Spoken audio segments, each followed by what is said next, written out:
Episode 3 of AIS Season 2. Nate, my man, the ZR1, the Zola Racer man. How's it going? Good, man. Turned up Tuesday. Turned Brought the up, car in dude. today. I got here quicker than normal. Yeah, I bet, dude. So, like 1,000 horsepower, huh? The I last mean, dyno that was done was like 1068 or something. Yeah. Stupid. At like 7,200 RPMs, which nobody needs. It had 600 pounds of lead in the back of it just to keep it from doing a burnout on the. And then it was strapped down with like 6 straps in the back, 5 on the front, yeah. because it was trying to lift off the dyno. Gosh. Yeah. What a monster. That's sick, though. Yeah. That's cool. That's something Fun. to work in. Fun, flashy. And just, it doesn't look intense. I mean, it looks like a very low, all black, you really can't tell it's a ZR1. It just looks like a normal Corvette, Yeah. It's just kind of an but incognito supercar.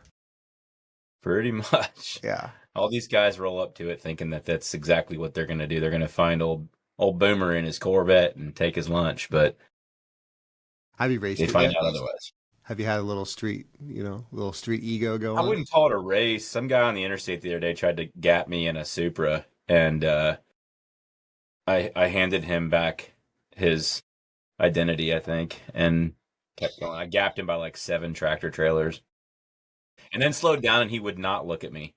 I think he went straight home. He Just parked it in the embarrassed. garage, put it up for sale. I have no idea, but Yeah, put it on and those Facebook Supras are Marketplace. cool cars. Yeah, dude, that's hilarious. Can't beat American muscle. Get that Japanese trash out of here. That America makes it. I mean, the hard thing right now to look at is where GM's taking the new one, because it's like the allocations are all messed up right now. Evidently, the orders are all screwed up. So every one of the production date that were established for this year are getting converted to 2026 models. So if you put a deposit down on one, you're still waiting. Yeah. I just got a 2025 6.6 Duramax LTZ. She's nice. I kind of pimped it out the way I wanted, cosmetically. I've always wanted like the ultimate golf truck bed, So like I got like the hard recess rolling cover. I got the wheel well toolboxes that like wheel out so I can have like my minimal tools in there. And then like a little organizer for my golf clubs, my push cart. Like so it's nice because I don't have to ever take my clubs out of my car anymore, which is super convenient. And then I did a leveling kit, some black Rhino Arsenal, I think, wheels. I gave a little bit of stance. Yeah, tinted the windows. She's pretty. Only thing about what sucks is like in California, all the emission laws and everything, you can't do anything to, like, you pretty much can't upgrade any performance items on a diesel, which sucks because you can't delete it and it basically eats its own emissions. Like it Yeah. recycles its exhaust emissions and the carbon buildup. I'm hearing these motors are blowing up after like from like 50 to 150,000 miles. Some of these motors are blowing up. So that's the only thing that got me a little worried. But Yeah. thing has some power, man. It gets it. Pretty Imagine cool. what it would do if it was deleted. I know, man. I love it has like a very soft whistle, like right when I'm getting on the highway, it has like that little whistle hum, and I'm like, yeah. It makes me want to get like a pre-smog 7.3 and just do anything and everything to it, just to hear that tractor sound, just yeah. You would have Anyways, liked man, my last truck. Yeah, we could what'd you talk have? vehicles all day long.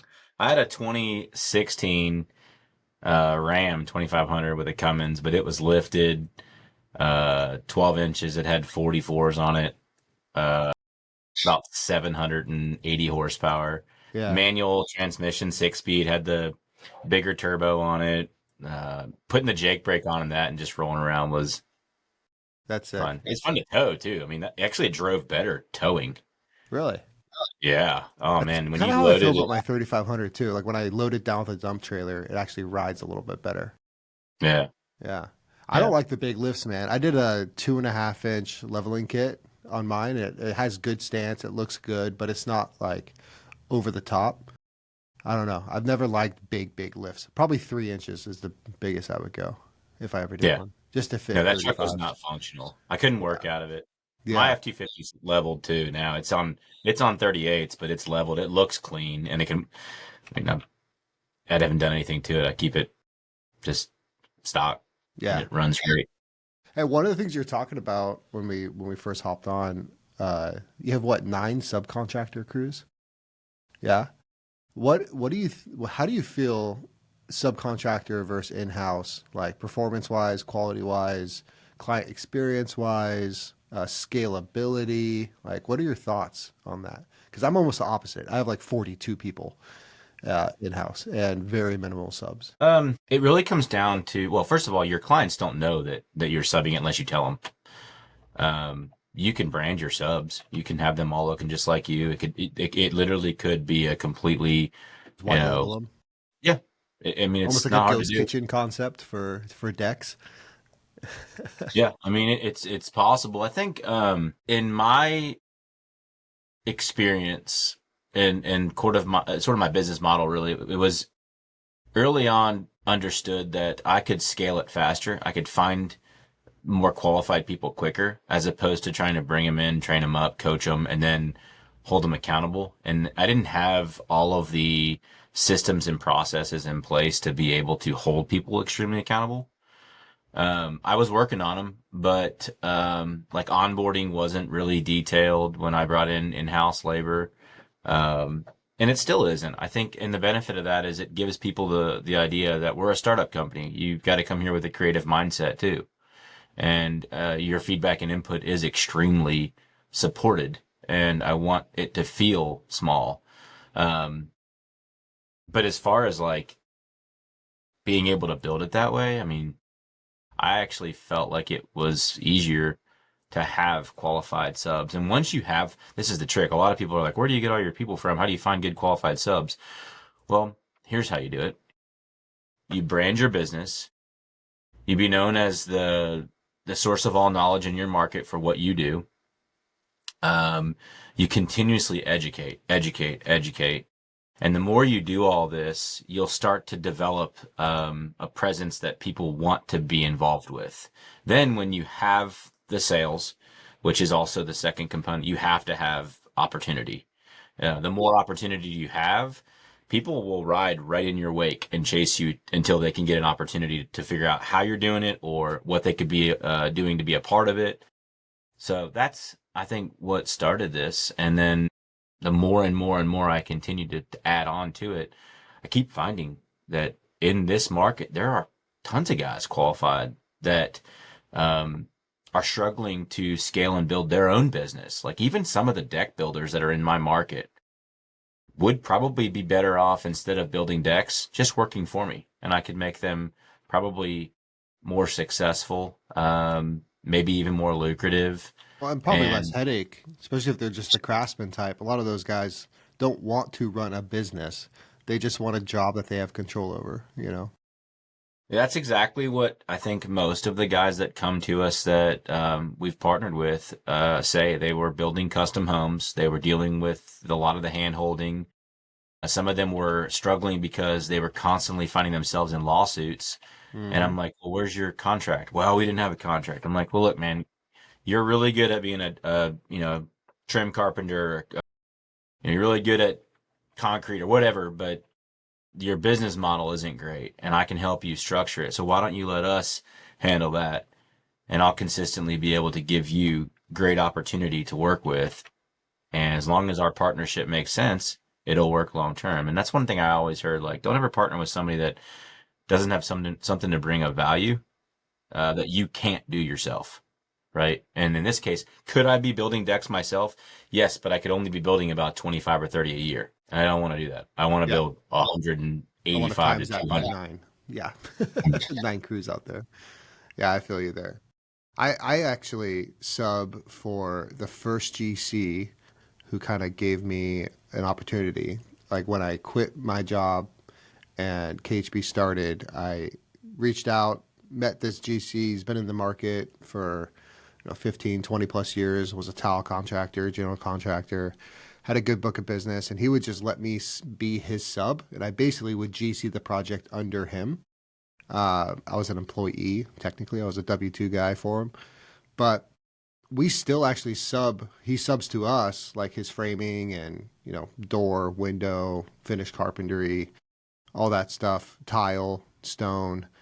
And it's almost more enjoyable. Like I kind of look forward to those jobs because it's like you're saying I don't have to like have a transparent schedule with the client. I just have to talk to you. I don't have to talk to the client every single day and deal with all the change orders and all the hand holding. And because at sometimes it's just nice to like not have to worry about that stuff. Like your guys just show up, do their job, go home, you shoot the GC a text like, hey, things went well, on pace, see ya, So much easier because I mean I feel a lot of our clients. It's actually a weird cycle that we're trying to like process plot right now. In the emotional buying cycle of a client to where they're penny pinching the whole sales process and like they're trying to race to the bottom. And this is probably I would say 80% of the clients, and then the 20%, ironically, the ones that actually are highly profitable projects and great clients to work with, they're the ones that kind of keep you coming back. So it's like the typical 80-20 rule. But 80%, I would say, are on some sort of budget and they're trying to race to the bottom in the sales process and trying to like penny pinch, penny pinch, penny pinch. And then you move forward into construction. And we do a pretty good job about maintaining our gross profit margins even through that by, strategic anchoring in the sales process, price impressions in the sales process, and in the design and budgeting phases of pre-construction. But job sells, right? And then we get these string of client initiated change orders for all the upgrades that we already offered in the sales process. And it's like we go from we were super, super cheap to now we want the quartzite, we want the slab fireplace, we want the $5,000 fan that we, opted out of. And they end up paying like 1.5, 2 times more for these changes because we already purchased the quartz slab instead of quartzite. We already purchased the $1,000 fan instead of the $5,000 fan. And like you're eating that cost. I have like 15 sinks in my shop right now because homeowners went with a more budget stainless steel option. And then they're like, let's do the concrete sink like during construction, Not sure where I'm going with that, but it's just so much easier to almost be a sub. Like in a lot of ways, like being a GC or a prime, you just need so many more parts and it's such a heavier lift than just showing up, doing your job costing, and taking the check to the bank, like because subs that rely on like companies like yourself and my subs too, we're their marketing team, right? We're their pre-construction team. We're their client experience manager. Like we're all those arms of their business already, and they don't have to worry about that stuff. Like at our tile company, like right now I'm bolting on the residential side and all those different arms of the company, but 60% of our revenue comes from large commercial GCs, and we just have to show up. Like we don't have to deal with the property owner, the project holder. Like we just show up, do our job. It's refreshing. Yeah. It's like easy mode in a lot of ways. Can be. I think there's definitely something to be said for that. I think if you were, I mean, the good thing is you've got a mixture of both, where you're doing some as a sub and you're dictating your own price on the other end of it. Yeah, I it guess is a my different mindset. game. Price, like as a sub, you are competing on price. Like you are a commodity for the most part until you build that relationship and you have that intrinsic value of like trust with your superintendent, project manager, other GC owner. Because a lot of times, man, we're just bidding off of like the bulletin board of projects that get posted. And there's like standard market rates for tile install, slab on grade, tile install, raised foundation, wall install. Like there's typical square foot prices that you have to compete with, which Yeah. that's kind of lame because you don't get to dictate your price. The market does, like purely. Yeah. I've had 3 of the major contractors that build track homes here reach out to us. In fact, yesterday, one of them reached out and, um, crazy story. His partner is our landlord.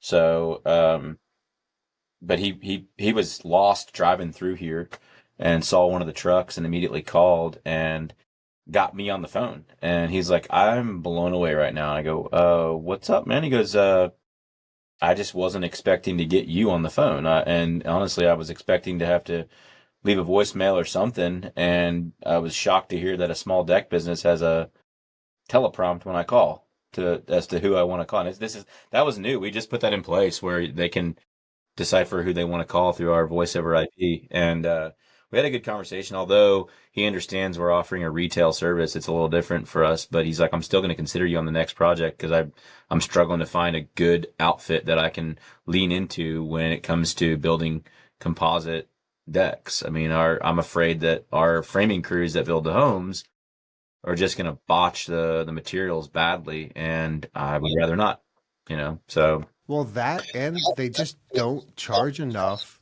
to pay attention that's it. to that project at hand. You The know? deck is an afterthought too. It's never like the priority. It's the kitchen or the master bathroom, right? Yeah. So I wish there was like just a nationwide committee on how much gross profit should be. Because it's one thing, like if you're a one man show and you don't have that much overhead, like you should still be charging an appropriate margin for where you're at, which should be 45 to 65% gross profit, depending on the service, right? mhm. Obviously, larger ticket stuff, like it's a little bit lower GP, but most like I'm getting undercut right now on a $200,000 kitchen where my cost is, and I'm like bare bones. My cost is almost 150K. And I'm getting this guy coming in at like 165.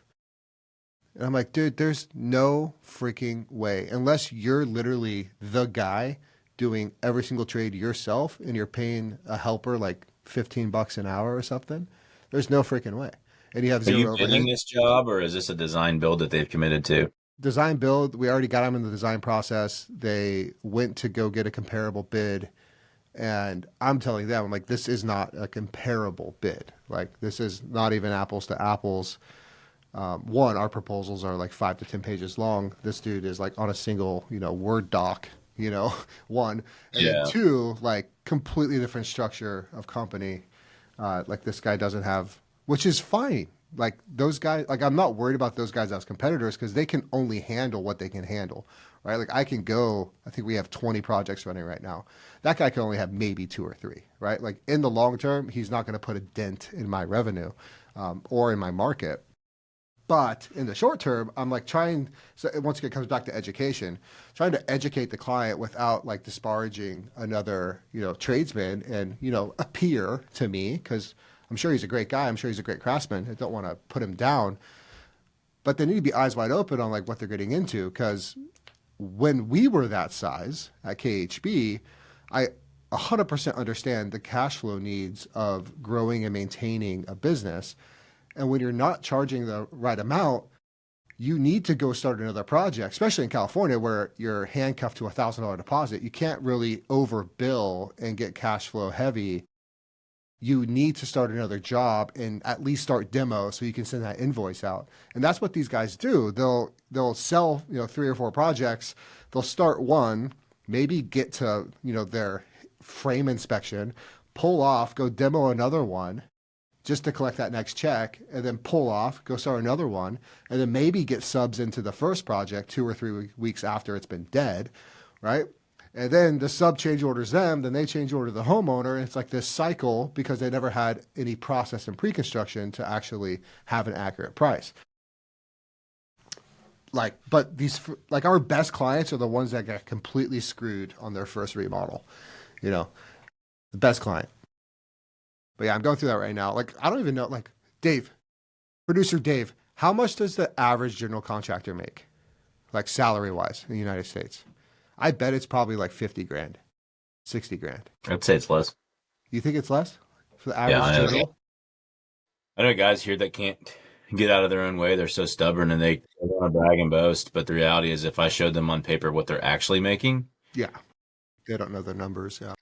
they don't know their numbers. They all think when they collect money and put it in the bank, it's, oh, look at us. But Dude, that's also no, what's crazy is like, imagine if like someone told you, hey, in your career, in your life, you're gonna be sued multiple times. You're gonna have to deal with people cussing at you, people stealing your equipment and your tools, employees stealing from you, all of this stuff. And there's a high likelihood you're going to fail. You could go bankrupt and lose your home and all your personal assets too. And on top of that, you're going to make just as much as like a general manager at a Taco Bell. You'd be fucking crazy to take that offer. You know, I'd be like, hell no, I'm not doing this for $50,000 a year. You kidding me? That's insane. No. You got it, Dave? What's it say? Okay. $46 an hour. Okay. Interesting. I charge $3.25 an hour. Yeah, not enough. I mean, I charge like we have one cost plus contract right now, and my management fee is $3.25 an hour. Then my typical superintendent's $150 an hour, and my tradesmen are $125 an hour. Is how we break it down on cost plus. But interesting. I don't know. Would you do your job for $43 an hour? $45 an hour? No? Yep. Take burden. Yeah. Is my mic working? Can you hear me? Can you hear me, Nate? Yeah, you can? Okay. For some whatever reason, it wasn't lighting up. I don't know about that. I wouldn't do it.